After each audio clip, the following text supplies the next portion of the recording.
I am a level 1 student at Trahan School, Islamabad campus. So, viewers, today we have a very special guest with us. Name is Wali. So, let's start our his achievements, our his life journey, our his, goals. So, welcome to my show, Wali, and Assalamu alaikum.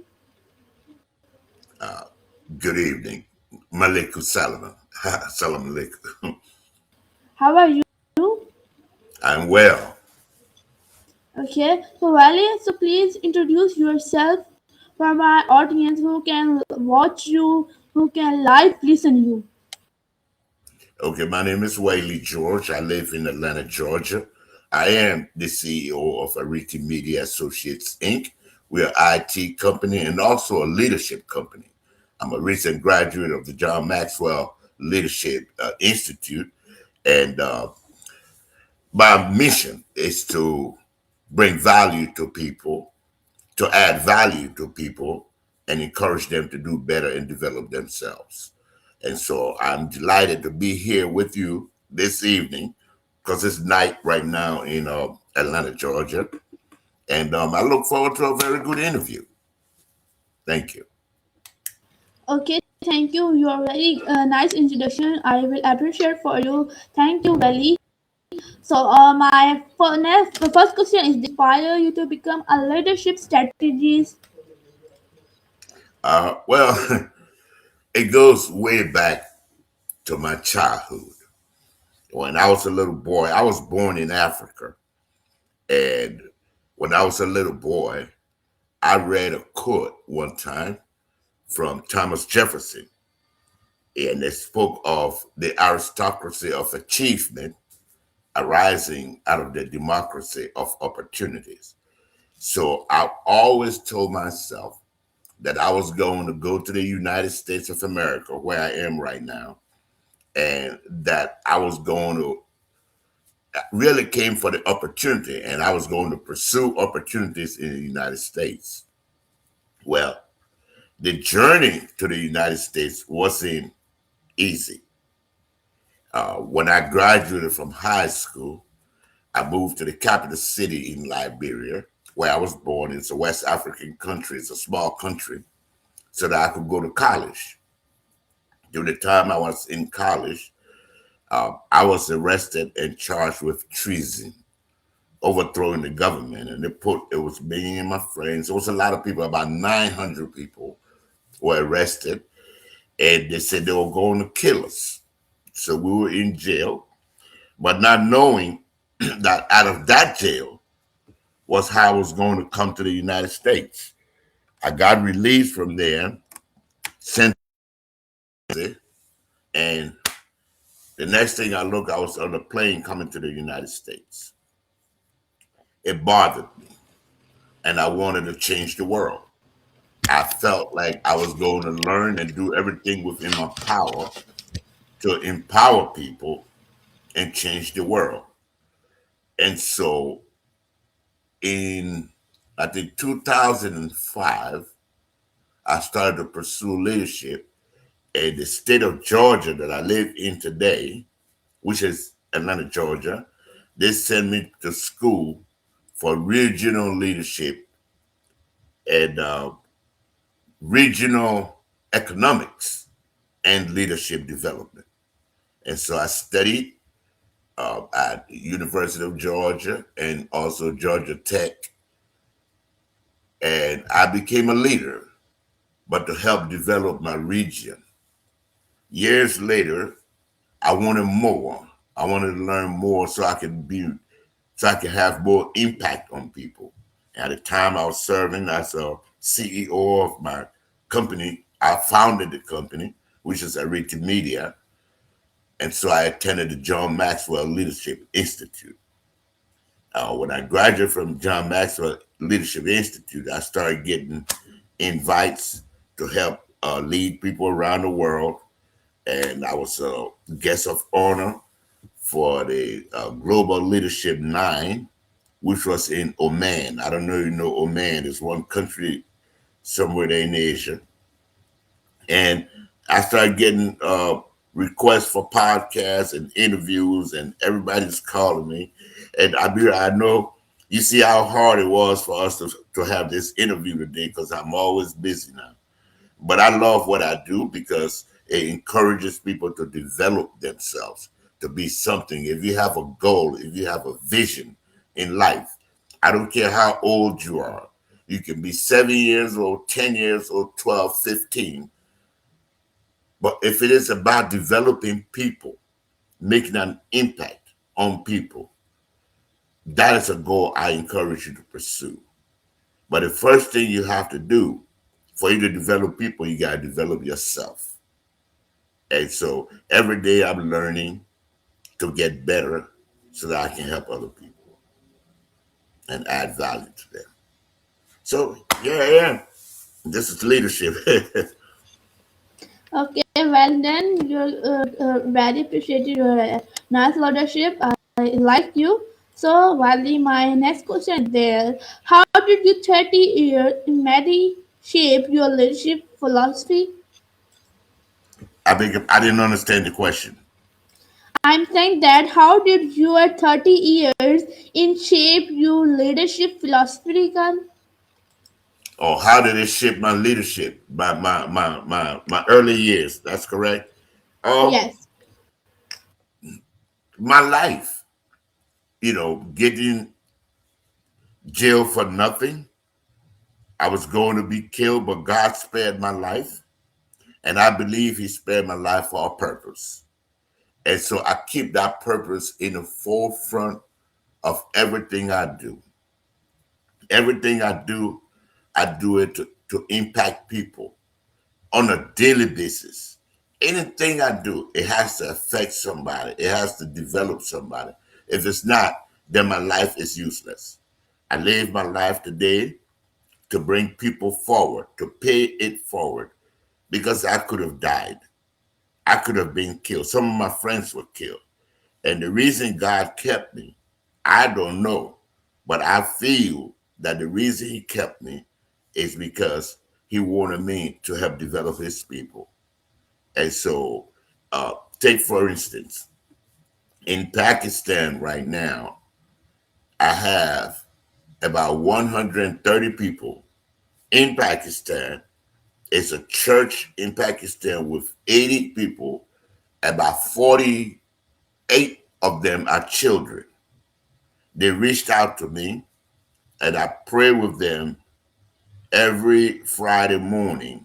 Well, as a matter of fact, I'm kind of like their pastor. Every Friday morning, I worship with them. By 5:30 in the morning, I have to wake up and worship with them. And they give me reason to live. They give me reason to go forward. People like that. And then there are two churches. The other one has 30 people somewhere in Islamabad. And I pray with them every day. I mean every Friday morning and Saturday morning. So every week, that's part of my job. I just reach out to help develop people. When I tell you I'm really busy, and that's in Pakistan, then there's Oman. There are people in India. There are people in Africa. There are people all around the world who need a sense of direction.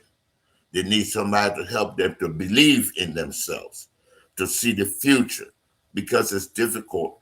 I know because I was born in Africa and I know how it is to live in under those conditions. And I feel blessed to be able to come to the United States and develop myself. So I must pay that back. So that's what kept me going. That's what shaped my focus. Did I answer your question? Should you understand? Did that answer your question?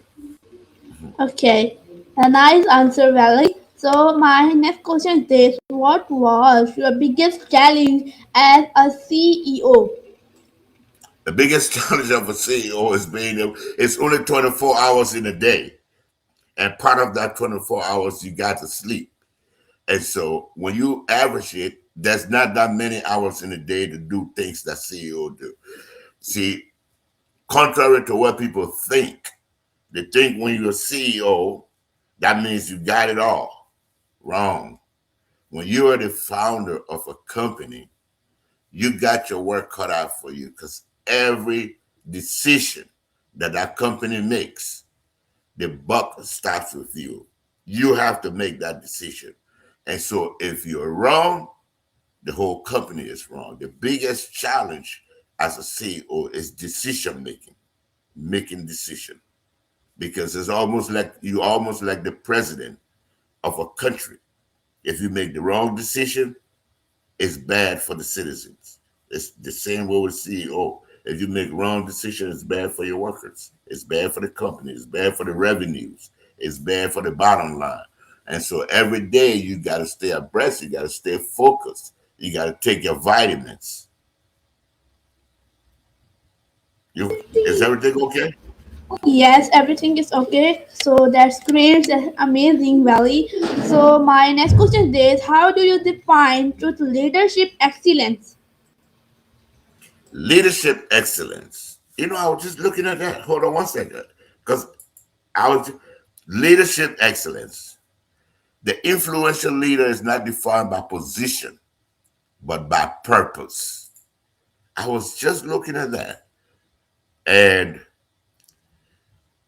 your legacy is not measured in accolades or how much time people clap for you, but in the lives that you inspired, empowered, and transformed.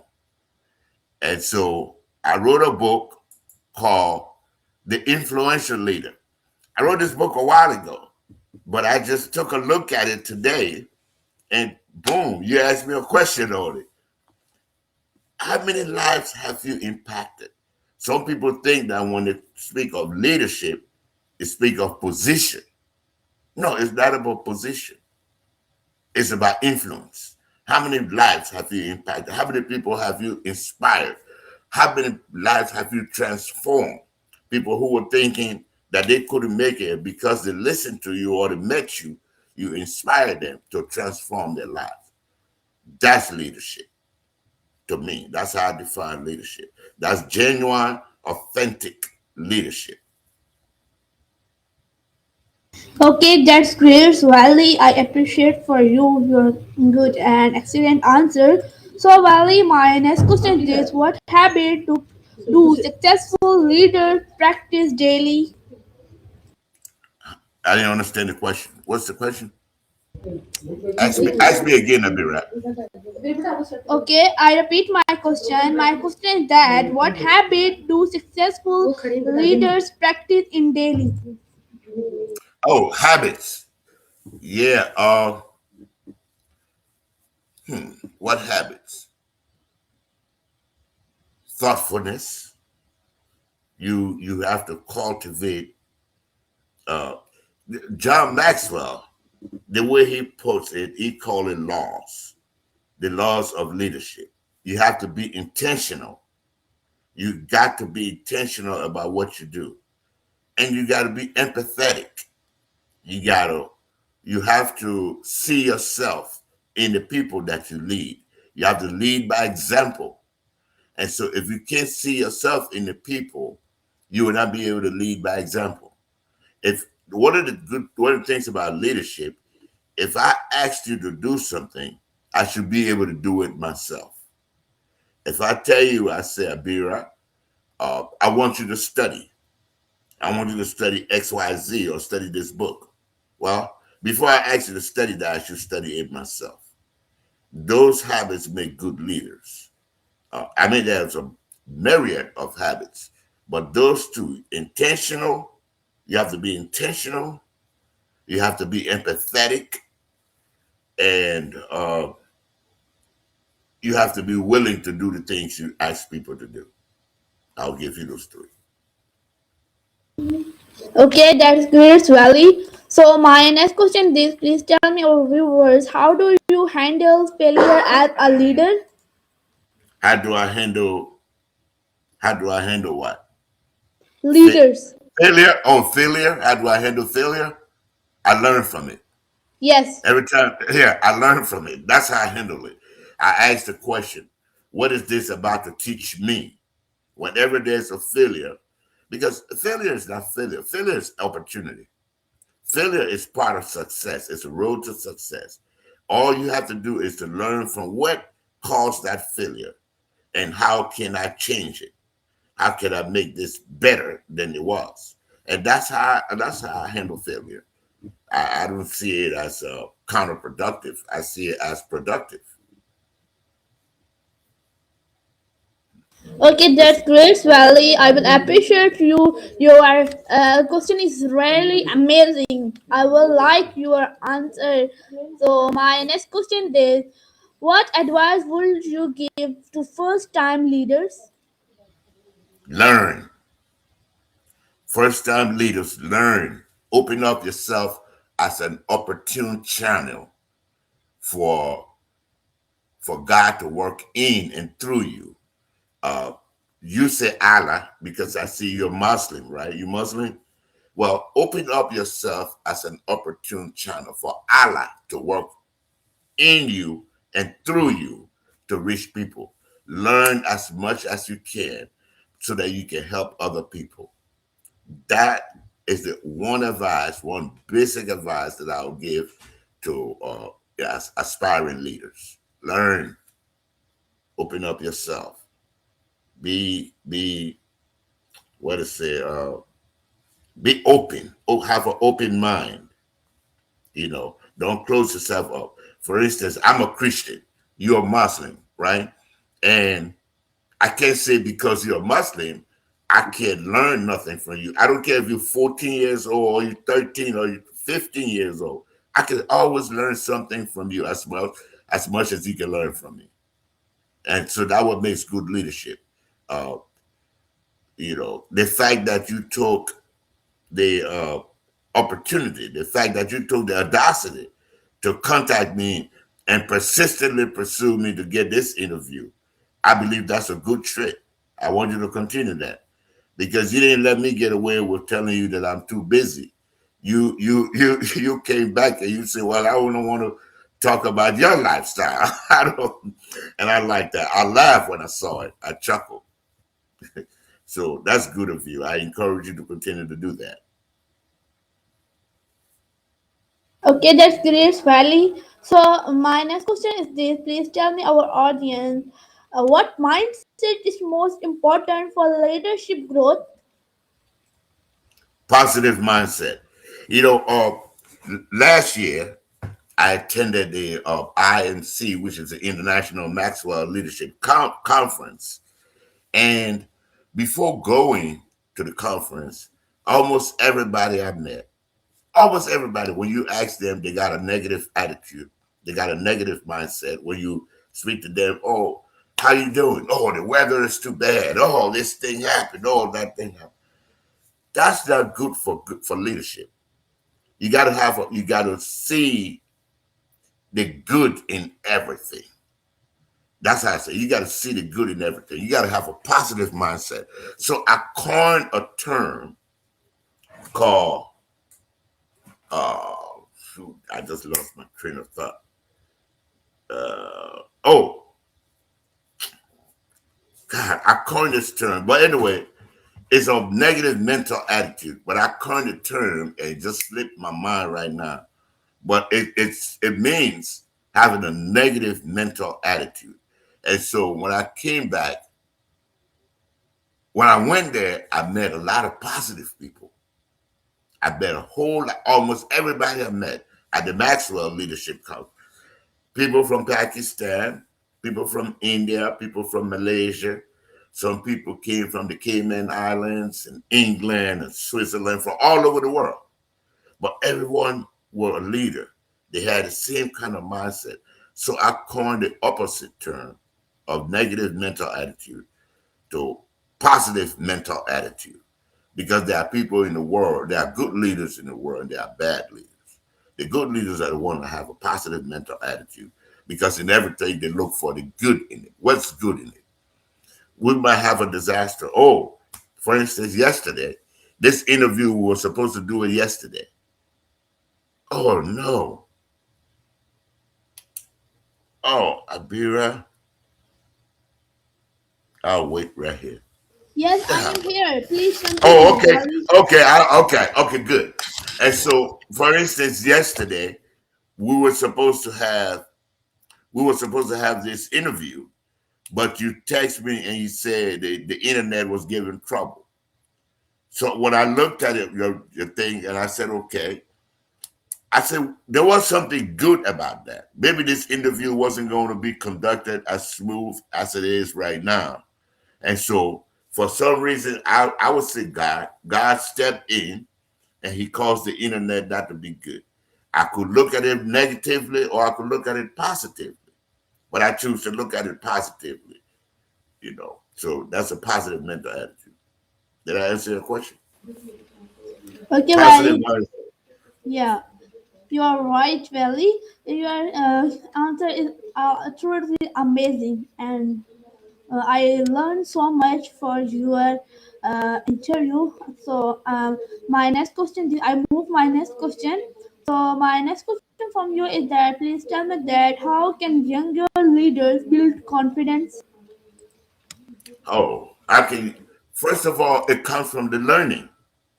If you learn your craft, if you learn your subject, let me say that. If you learn your subject well enough, you will develop the confidence.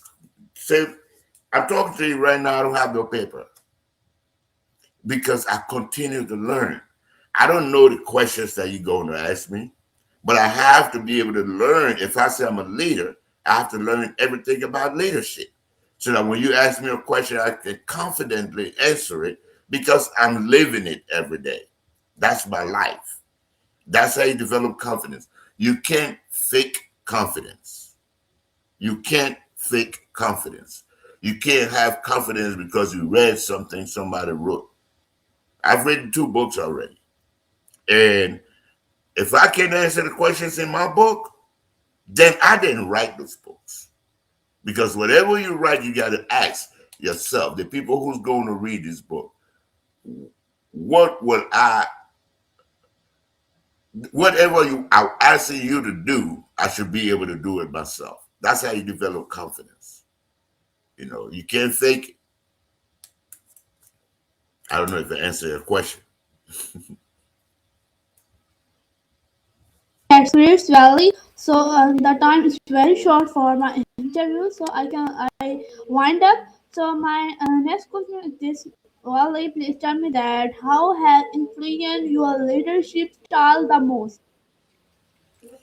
How? Ask me that question again, Abeera. Okay, I'm saying that I repeat my question. I'm saying that how has influenced your leadership style the most? Okay. How have what influenced my leadership style? Yes. 2 words. 2 words. John Maxwell. John Maxwell is my mentor, and John Maxwell has been a leadership coach for over 40 years. He's written several books, uh, and I learned from him. I love his style. Although there are nuances, I developed my own style, but what influenced my leadership style is John Maxwell. And maybe another guy. He used to be president here in the United States, but that was way before you were born. His name is Ronald Reagan.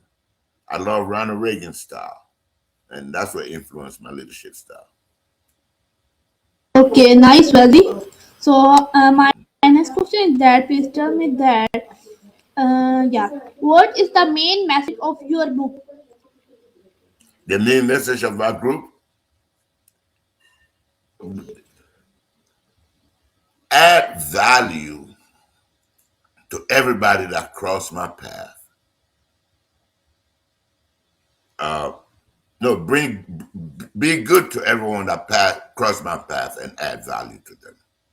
That my message is grow every day, get better as a person every day, get better because growth is optional, change is inevitable. So get better as a person every day. You want to be influential in life, you want to be a good leader in life, get better as a person every day. Because, study, get better every day. That's my main message. Get better as a person every day. Okay, Wally, please give me any advice. Get better as a person every day. That's the best advice I can give you. Learn, get better. Always have your vision in front of you. There's nothing in this world that you cannot accomplish, Abeera. Nothing. Anything you set your mind to, you can accomplish it. Always remember that. Anything you said, I was a little boy in Africa. I lived 476 miles from the capital. I decided myself when I was 11 years old, 10 or 11 years old, I said to myself that I was going to the United States and I was going to seek opportunities. I'm here right now because I believe it. If you believe it, first you have to perceive it. If you perceive it and you believe it, you can achieve it. Anything. You perceive it, believe it, achieve it. Okay, your advice is very good. I will appreciate for you. And Wally, thank you for your giving me your very special time for me in this interview. Thank you so much. This was our interview with guest name is Wally. I would like to of interview. Will meet the next interview. Take care. Allah Hafiz. Pakistan Zindabad. Allah Hafiz Wally. Thank, Thank you. thank you, Abeera.